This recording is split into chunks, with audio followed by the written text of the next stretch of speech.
Good evening. Thank you all for being here tonight. I really appreciate it, especially since my grade depends on it. So, what did these things have in common? They're electrical. They're electrical, but they all need data. We're in a world where we all want data and we want fast, quick, in a hurry.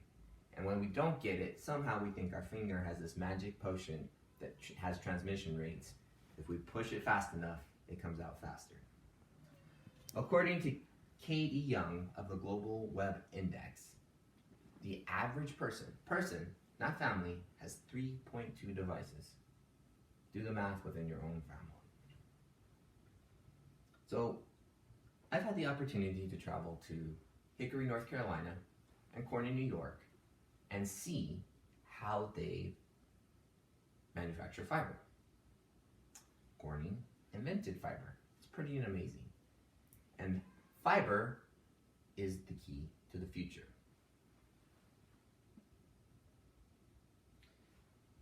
But in order to understand all these new technologies that are coming out, we need to understand what fiber is.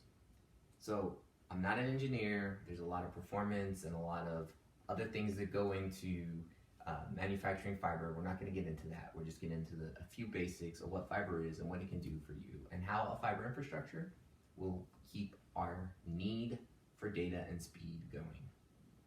So basically, fiber is a strand of glass between two endpoints that uses light to transmit data. Pretty simple. Comes in a lot of different sizes and jacket types. Usually it's bundled in 12, 24, 48, 72, you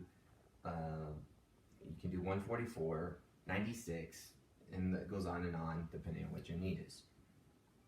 So as far as jacket types go, there are four basic ones.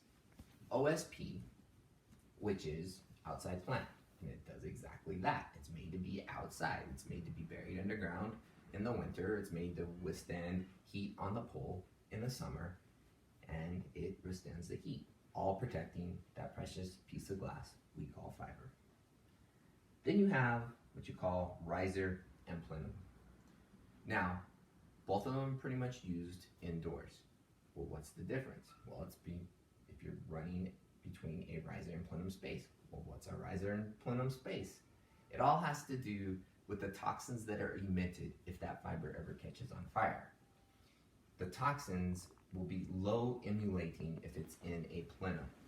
The last thing you need when you're in a fire is trying to get out dealing with smokes and other toxins. You'll see plenum fiber in almost every school and almost every hospital. And the last one is indoor-outdoor fiber. Now this one is exactly that. It's rated to be outdoors and it's rated to be indoors. Per EIA/TIA standards, if you're running any fiber into a building more than 50 feet, you have to make a transition into whatever space that's going to be. This indoor-outdoor fiber is made in both plenum and riser, so you don't have to make that transition. You can see that a lot in portables with schools. It works out great. So the next is the core diameter of the fiber. When we talked sizes a little bit earlier, we talked about bundles. Now we're going to talk the size, which is the core size of the glass. So you got four main core sizes.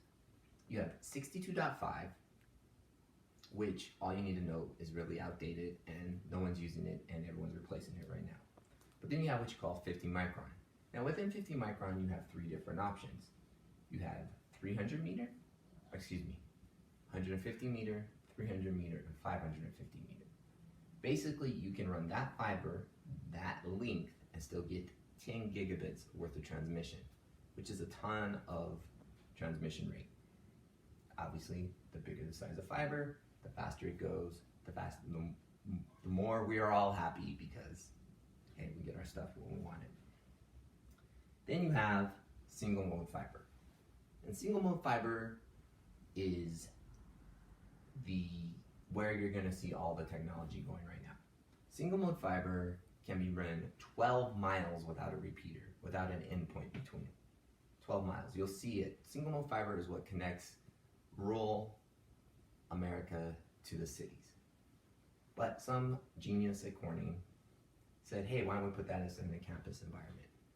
This is where you see that. You can split, and you can split it other sizes, but you can take a 12 fiber and split it 32 times, one single fiber. So you could take a 12 fiber bundle and get 384 endpoints. If I did my math correctly, I believe it's 384. That's phones you can connect it to, that's cameras you can connect it to, that's computers you can connect it to, your access control for your security, your HVAC system. I personally know of a building here that their whole system is run by one single mode fiber, this big, 12 fibers. Pretty amazing stuff. There's a lot of considerations you need to take into account when trying to decide what fiber you need and what you're going to use. What your needs are, what your future needs are. How much space do you have in your closets, your endpoints? What endpoints are you using? What connector types are you using? And how are you going to terminate it? Always best to contact a certified fiber professional before making any of those decisions and trying to do yourself. So in closing, the reality is copper is just not going to be able to keep up with demand. Traditionally, copper endpoints were cheaper. That's why people used them. Well, that is not happening. Fiber endpoints, like Cisco switches and routers, are going down in price, making fiber more attractive. Fiber itself is cheaper than copper. Copper is more expensive than fiber. It's the endpoints. Now there's a leveling playing field, which is why with a fiber infrastructure backbone, all our needs will be met. Thank you very much.